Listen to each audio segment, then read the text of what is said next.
नमोलोहि सवसागुणं शुद्धात्मानमनेकान्तं साधुमुत्तमं मङ्गलं वन्दे सन्दस्य सिद्ध्यर्थं सन्दष्ट्यर्थप्रकाशकम् मङ्गलं भगवान् वीरो मङ्गलं गौतम गणे मङ्गलं कुन्दकुन्दाद्यो जैन धर्मोऽस्तु मङ्गलम् ये झाया झाणिगहे कम कलंक रहे नित्य निरंजन नानमयत परम प्रणवे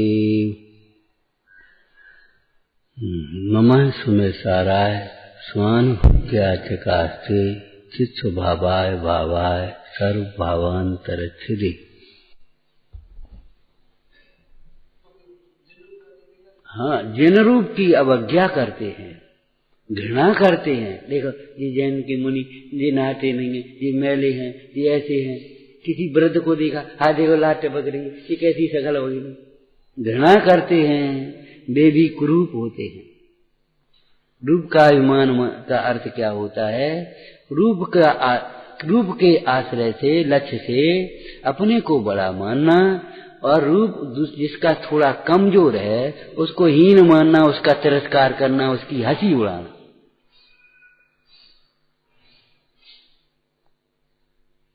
क्या कहा? रूप के अभिमान से कुरूपता होती है। उच्च जाति के अभिमान से नीच जाति में जन्म होता है। उच्च कुल के अभिमान से नीच कुल में जन्म होता है। इसलिए पंडित सदा सुखदास जी ने क्या कहा? उच्च कुल पावना तो उसका सफल है जो उच्च आचरण करे। उच्च आचरण करे।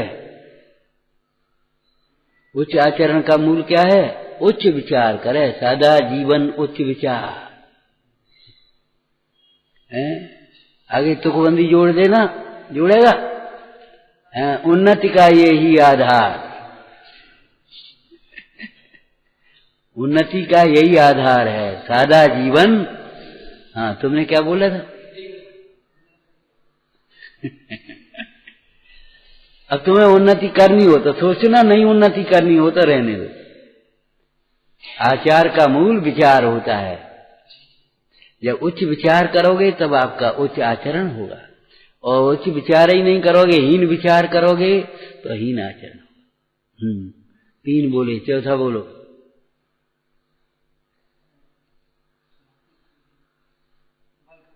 हाँ, बल के अभिमान का फल निर्बल होना है। जो अपने बल का अभिमान करता है, निर्बलों की हंसी करता है, तिरस्कार करता है, उनको व्यर्थ परेशान करता है, वह निर्बल होता है। आगे बोलो। हाँ हाँ हाँ, बोलो बोलो। ये शैली तो हमने आपको बहुत बताई है कि क्रम से एक अभ्यास किया करो। तत्व में तो जीव से लेकर मुख तक जाओ, यहाँ सम्यक दर्शन में तो निसंक से लेकर प्रभावना तक जाओ, दोषों की चर्चा हो तो निसंक शंका से लेकर के 25 दोष और अतिचारों तक जाओ। हाँ, तो तप के अभिमान का फल, तप माने कुछ प्रतिज्ञा कर लेता है, त्याग कर लेता है, इच्छाएं थोड़ी सी मंद हो जाती मोह के उदय में, उसका अभिमान कर। तुम जान कैसे हो? हमसे कहो अभियाल छोड़ दे, कहो 6 रस्सी छोड़ दे, हम तुमसे 1 रस्सी नहीं छूटती। अरे रे, नहीं छूटती मोह के तीव्रता में, काय को लगे हो? ये उदयिक भाव है। भेजे हो तुम, जरा सी ये नियम नहीं दिया जाता, जरा सी प्रतिज्ञा नहीं होती। अरे कर्म के तीव्र उदय में ऐसा ही होता है। जब प्रबल अप्रत्याख्यान था, नहीं बनत रंचहु त्याग भाव, तहाँ करे मंद खोटी कसाय, घर में उदास हुए अथिर ध्यान। लेकिन इसका मतलब ये नहीं है कि हम प्रमाद का पोषण करें। पुरुषार्थ निरंतर वृद्धिंगत करना चाहिए। तो तपस्या का जो अपने नाना प्रकार की क्रियाओं का अभिमान करता है, वह उससे मोह तीव्र बनता है। कथायो दयात है, हिंदी बोलो।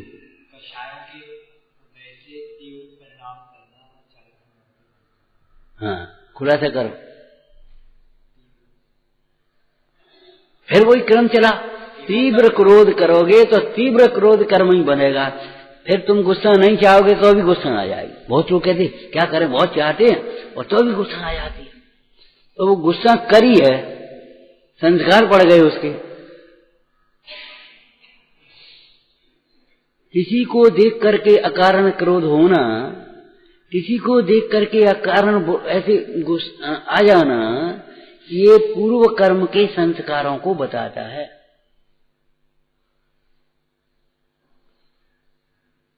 उसने लिया, बिना देखे गाड़ी चला दी उसके ऊपर, वो मर गया। अब वो पूर्व में वो आकर के हुआ, शायद माता का जीत है या कौन, तो भी उसको देख करके गुस्सा आती, ये लड़का है। अब गुस्सा हो रही, वो पूर्व का कोई अपकार किया होगा उसने। तुम सूत्रों को ऐसे पढ़ते क्यों नहीं, ये कह रहे हो। यहां बैठ करके यही तो सीखना है। तीव्र मान कथा है। फिर तुमको जरा जरा मान आता, अभिमान आता, जरा कोई कुछ कहता, सहन नहीं होती। सहन करने की आदत नहीं हो तो सहन नहीं होगी, फिर आगे बिल्कुल सहन नहीं हो पाएगी। और थोड़ी थोड़ी सहन करने की आदत डालते जाएंगे तो हमारी सहन शक्ति बढ़ती जाएगी। सहन न करना सहन शक्ति को हीन करने का कारण है। उनकी सहन शक्ति घटती चली जाती है। जरा सा कोई सेंट वेंट लगाया तो हमको उल्टी आती थी, ये समझो। एक डॉक्टर से हमने पूछा, नहीं ये तो बड़ी आफत है। अब हम मंदिर में रहते हैं, प्रवचन में बैठते हैं, कार्यक्रमों में, अब लोग तो अपने चाहे कैसे अब कैसे सबके ऊपर कैसे कंट्रोल किया जाए, कैसे क्या होगा। तो उसने थोड़ी भी दवाई भी बताई, लेकिन उसने एक दवाई बताई कि तुम थोड़ी तुम्हें आएगी ना तो तुम थोड़े से रुको, सहन करो, एकदम उल्टी करने मत लगो, भगो मती, थोड़ी देर रुको और सहन करो। जरा सी अगरबत्ती कहीं लगी और बस वो एकदम चक्कर आए, उल्टी। हमने कहा, फिर उसका प्रयोग किया, सहन करने की कोशिश करी, धीरे धीरे धीरे नॉर्मल हो गई।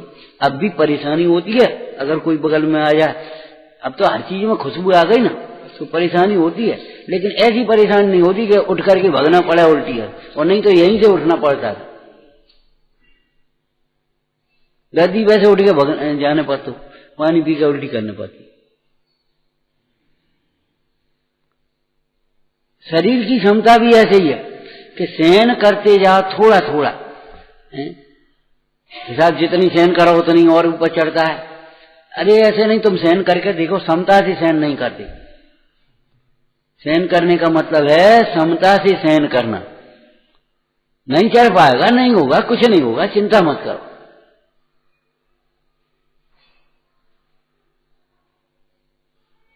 यह सहन शक्तियों का बल है। जितना जितना अवसर किए उतनी उतनी ले सहन शक्ति, सहन करने की आदत डालते जाओ। और नहीं तो वो ऐसी संस्कार पड़ जाएंगे, जरा कोई कुछ करेगा एकदम गुस्सा आएगी। हाथ चलाने की आदत है, उसको मार दोगी जड़ से। सहन करने की आदत डालना चाहिए। कितनी बातें हम आप लोगों से लोक व्यवहार की कहते हैं। धीरे बोलना सीखो। धीरे माने इतने धीरे नहीं कि सुना ही नहीं पाए, धीरे बोलो, स्पष्ट बोलो। इसलिए प्रवचनकार के लिए ये भी दोनों बातें लिखी, न अधिक धीरे बोले, न अधिक जोर से बोले, मध्यम स्वर से बोले, ऐसे शब्द लिख दिए। क्यों? धीरे पकड़ने वाले भी बहुत हैं, नहीं फिर बहुत धीरे बोलेंगे, सुन ही नहीं पाए कोई।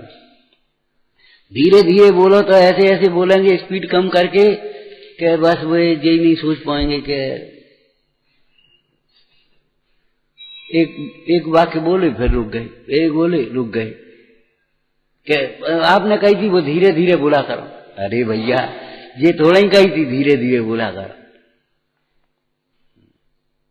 और धीरे सुनना भी सीखो। ध्यान रखना, अगर धीरे नहीं सुनना सीखोगे, कोई धीरे से बोले, शांति से कहे और बोलना सुनना नहीं सीखोगे, तो उससे तुम्हें सुनाई देना कम हो जाएगा। ये रोग हो जाएगा अपने आप शरीर में भी। फिर तुम्हें धीरे वाली आवाज सुनाई नहीं देगी थोड़ी देर बाद। चरणान योग से संस्कार पड़ गए, कर्णान योग से उस प्रकार का कर्म बन गया। तो तप के अभिमान का फल, त्याग क्रिया के अभिमान का फल है, तुम क्रिया मोह के तीव्र बंध से क्रिया नहीं कर पाओ चाहने पर भी। आगे बोलो। प्रभुता के मद का फल पामरता है, पामर हो गए। हाँ, धन के मद का फल निर्धनता है। अर्थ करो, धन के अभिमान का खुलासा करो। धन के अभिमान का अर्थ क्या होता है? स्वयं के पास धन हो तो अपने को बड़ा माने, समर्थ माने, और जिसके पास धन नहीं है उसका तिरस्कार करे, अनादर करे। ये धन के अभिमान का फल है। धन के अभिमान का फल निर्धनता है। हाँ, और ज्ञान के अभिमान का फल ज्ञानावरण का तीव्र बंध होता है, उससे सोचने समझने की शक्ति हीन हो जाती है, फिर आप सोच समझ नहीं पाओ। इंतजार मत करो कि हमारे पास जो कहा है। बहुत से लोग इंतजार करते रहते हैं, जब ठंड हो जाए, बुखार लग जाए तो तब कपड़ा निकालें। ऐसे ही इंतजार मत करो, हमसे कोई कहे, खड़ा करे, पूछे, फिर बोले, फिर तो हम वो अब क्षमा करने के लिए क्षमा मांगने की प्रतीक्षा मत करो, और क्षमा मांगने के लिए हाँ कोई हमसे कहे क्षमा मांग ले, क्षमा मांगो, या हम सोच समझ करके फिर कहीं जब ऊपर हो जाए पानी तब क्षमा मांगे, ये प्रतीक्षा मत करो।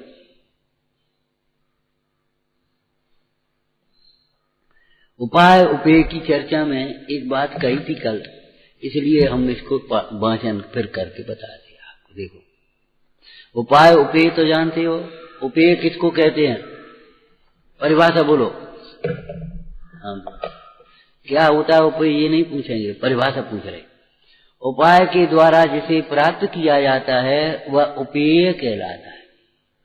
उपेय जिसके द्वारा प्राप्त किया जाता है वह उपाय कहलाता है। तम उपायम विंचयी। दूसरे शब्द बोलो, साधन साध्य भी बोलते हैं। उपाय को साधन कह देते हैं और उपेय को साध्य कह देते हैं। जीव का साध्य सिद्ध दशा साध्य है, उपेय है, और रत्नत्रय उसका उपाय है। कर्मों के नाश से महा आनंदमय दशा का प्राप्त होना सो मोक्ष है। यह जीव का उपेय है, साध्य है, और शुद्ध रत्नत्रय उसका साधन है। पढ़ो नियम सारी टीका, कैसी सुंदर।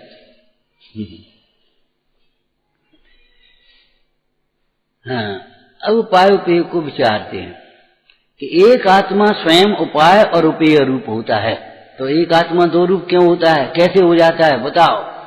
पर्यार्थिक नय से।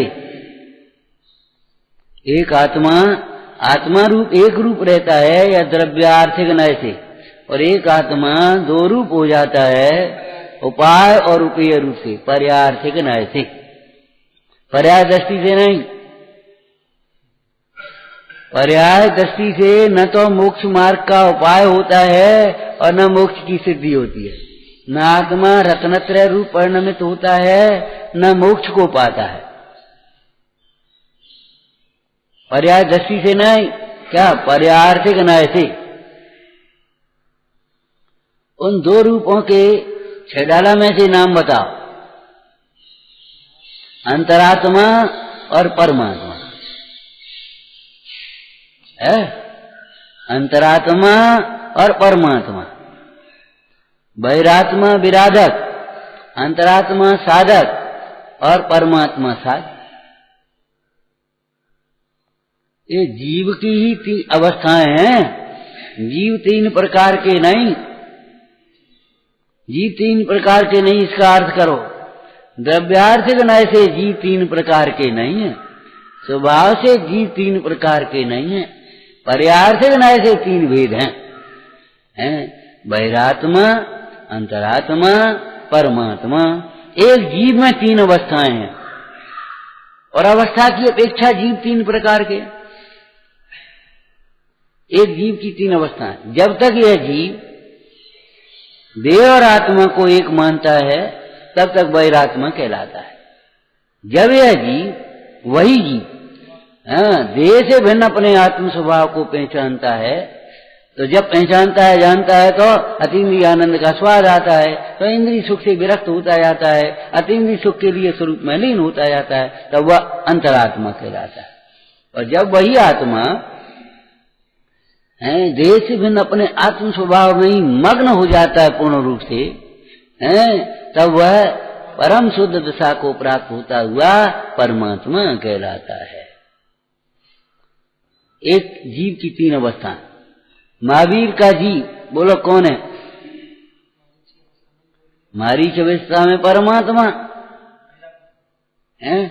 कारण परमात्मा तो वहां भी था, लेकिन अवस्था की अपेक्षा बहिरात्मा, और सिंह की अवस्था में आया तो अंतरात्मा, और वही 10 भव में अपनी साधना करके आज परमात्मा।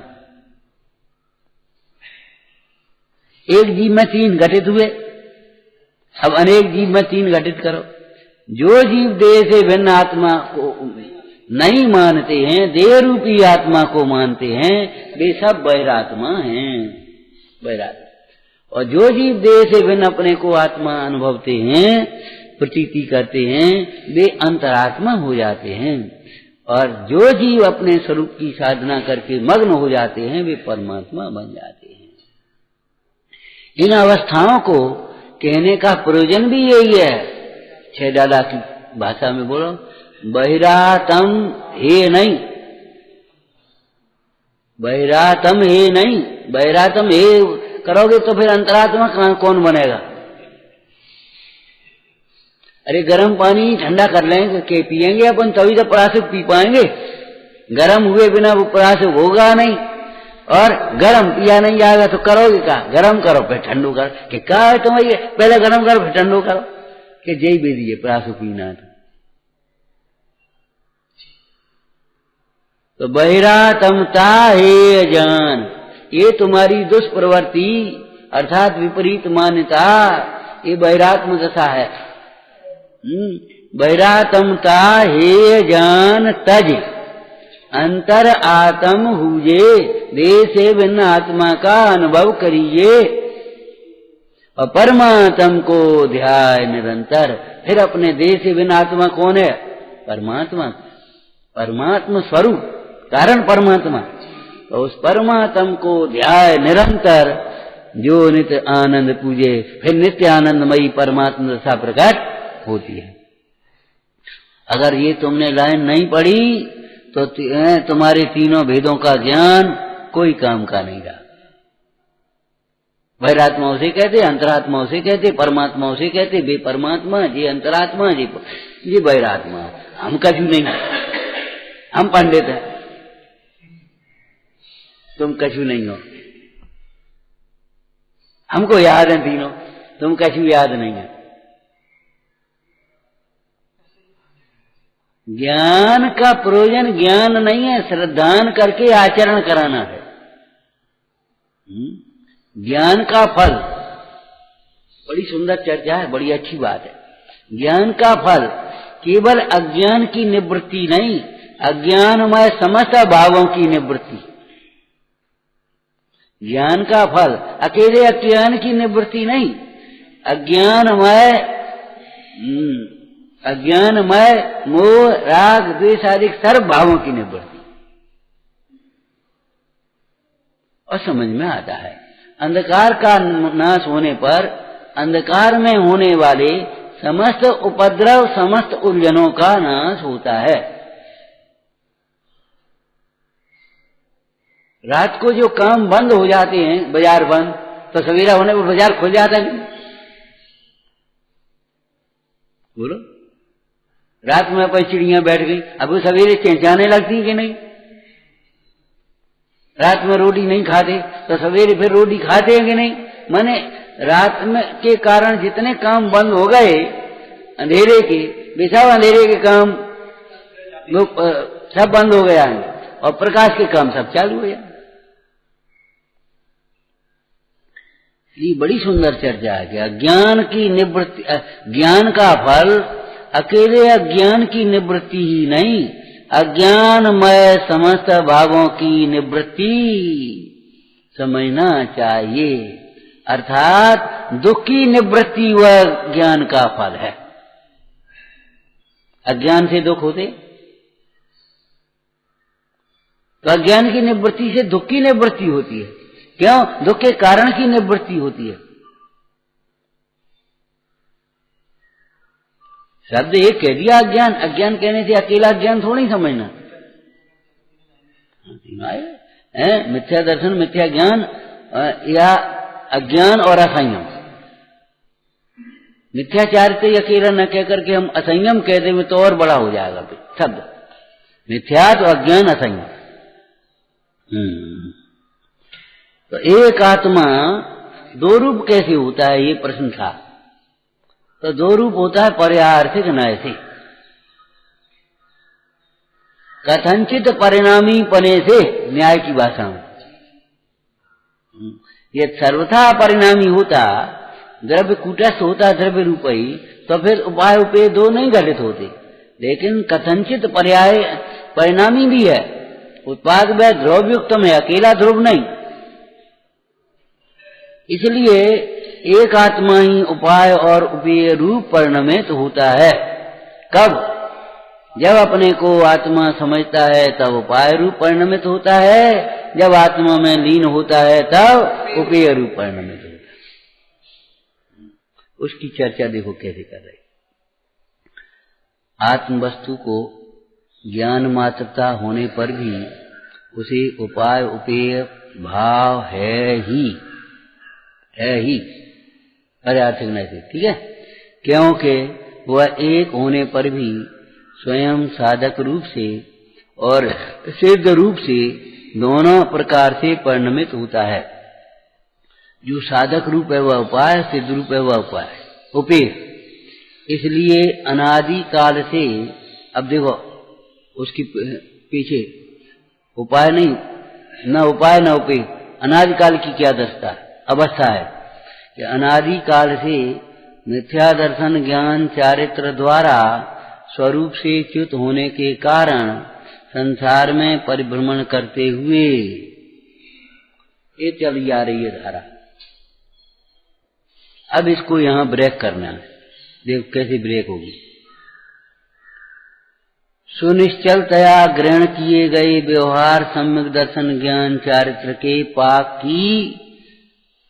के प्रकर्ष की परंपरा से, ये लाइन बतानी थी हमको। आगे अनादि काल से ये जीव सीधा आत्मा नहीं जान लेगा अपने आप,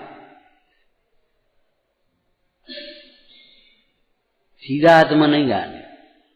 किसी समय ये जीव संगी पंचेंद्रिय दशा में होगा और मोह की मंदता होगी, फिर देव शास्त्र गुरु में मुख्य रूप से गुरु का कोई निमित्त बन जाएगा और उनके उपदेश को सुनकर के श्रद्धा करेगा। ये हमारे ऐसी है शिवावती सी की लाइन याद कर लो जो हम कई बार सुनाते हैं। पहले तो सुनता रहा और रटता रहा और फंस गया। किसी कारणवश काल अवधि से वो निकल आया और पेड़ के ऊपर बैठा, वहां भी मुनिराज बैठे वही पाठ कर रहे थे। तो सुवटा मन में कियो विचार, सुन करके वो सुवटा तोता मन में विचार करता है। क्या विचार करता है? सुवटा मन में करे विचार, ये गुरु सांचे तारणहार। जो दुख श्री मुनिवर ने कहे, सो तो सब मैंने ही सहे। ये दुख इन्हें कहे हैं कि ये जाल में फंस जाएगा और फिर ऐसे बंद हो जाएगा, फिर ऐसे तो ये दुख तो मैंने ही सहे।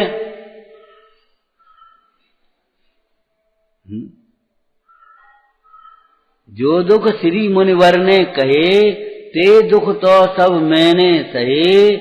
सुहटा मन में करे विचार, ये गुरु सांचे तारणहार। इसके बाद ही काम शुरू होगा।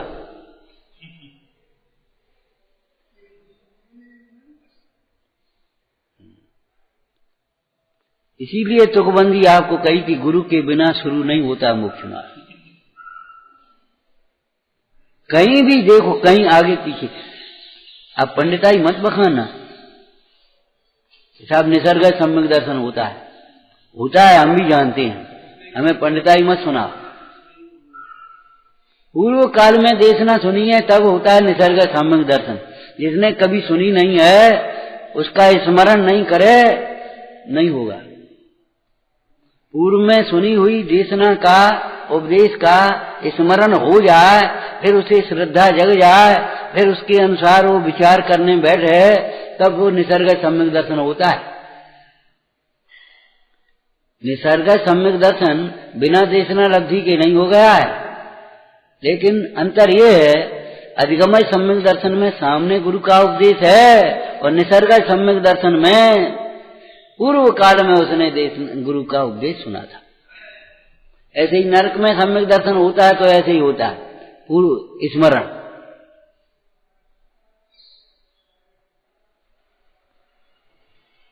देवशास्त्र गुरु के श्रद्धान के बिना किसी जीव को आत्म श्रद्धान नहीं होता, निश्चय सम्यक तो नहीं होता।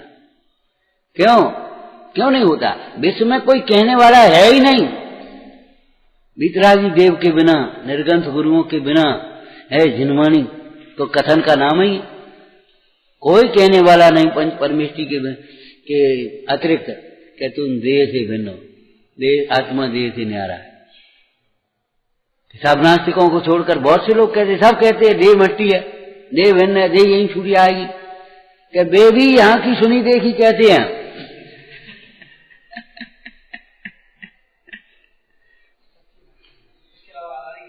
तुम्हारी दुकान पे जो कपड़ा बिक रहा है तुमने तुम्हारे घरे नहीं बन रहा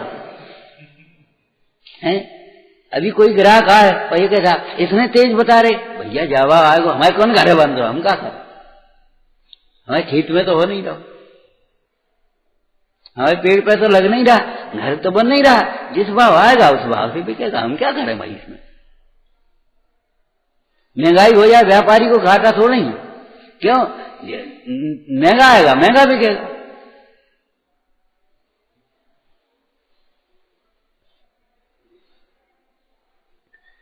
तो भैया ये तो जिनोपदेश है। विश्व के एकमात्र देव हैं, नग्नम पश्यत वादिनो जगदम जैनेन्द्र मुद्रांकितम, एक वितराग सर्वत। ये तुम्हारे भगवान, ये हमारे भगवान, ऐसा नहीं। सबके भगवान एक से होते हैं। ये तुम्हारे गुरु, ये हमारे गुरु, ऐसा नहीं। सबके गुरु निर्गंथ होते हैं। अज्ञान दशा में चाहे कोई चाहे कैसे ही मानता रहे, लेकिन तीन लोक के गुरु, त्रैलोक्य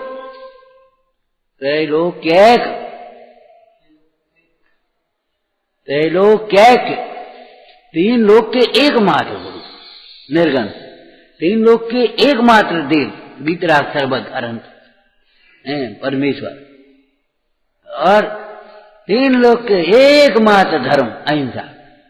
किसी का धर्म हिंसा नहीं।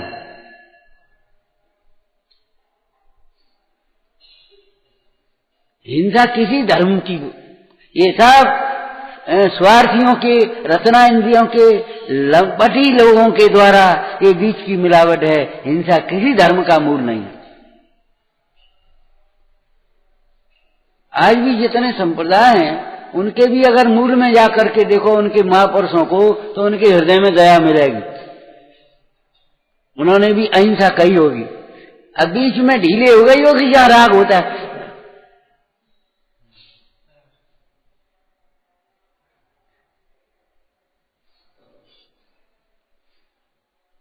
देह के लक्ष्य से हिंसा होती, आत्मा के लक्ष्य से हिंसा नहीं हो सकती। तो देह का राग आ जाए तो भैया अब ये नहीं है तो ऐसा कर लो, ऐसा हो सकता है कहीं लिखा हो। लेकिन अगर आत्मा अकेला सामने रहेगा तो हिंसा का परिणाम नहीं हुआ। सबका धर्म है अहिंसा। सबका स्वरूप ज्ञान मात्र, सब जीव अनादि अनंत, सब द्रव्य अनादि अनंत। स्वरूप किसी की अपेक्षा नहीं रखता, स्वरूप निरपेक्ष होता है, स्वरूप का कथन सापेक्ष होता है।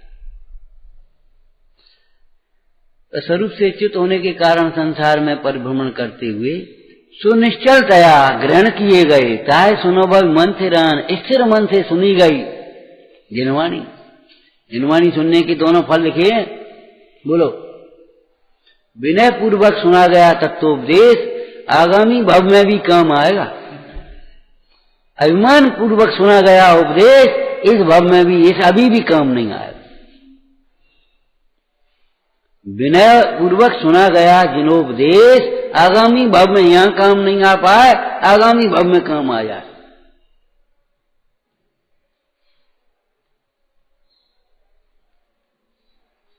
हमने आपको बहुत बार कहते हैं अभिमान तोड़ने के लिए, जो आप जानते हो वो तो आपका है ही, जो नहीं जानते उसे करो। सीखने के लिए विद्यार्थी बने रहो, जिज्ञासु बने रहो। जो आप करते हो सो तो बढ़िया बात है, जो आप आगम से नहीं करते उसको और करने का प्रयास करो, आगे बढ़ो, पीछे मत।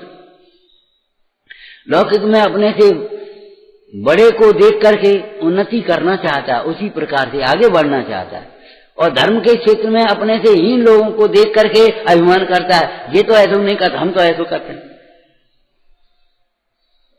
ये उल्टा रास्ता क्यों पकड़ा?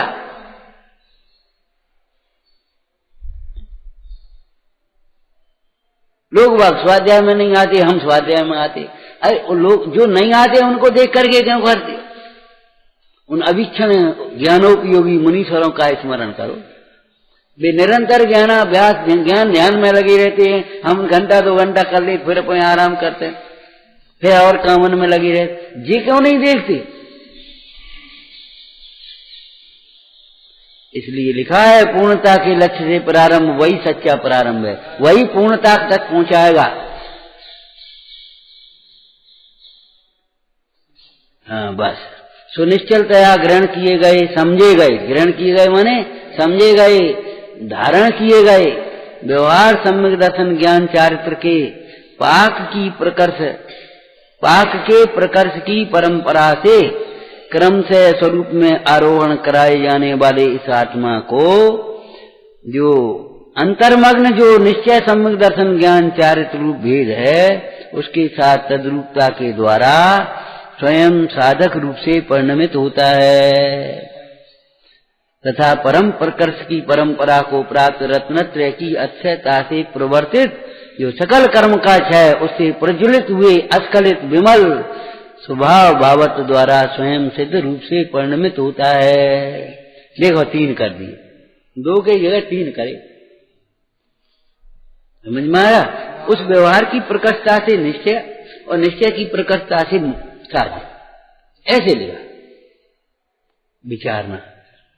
शयानंदी शोध स्वरूपी अविनाशी में आत्म स्वरूप।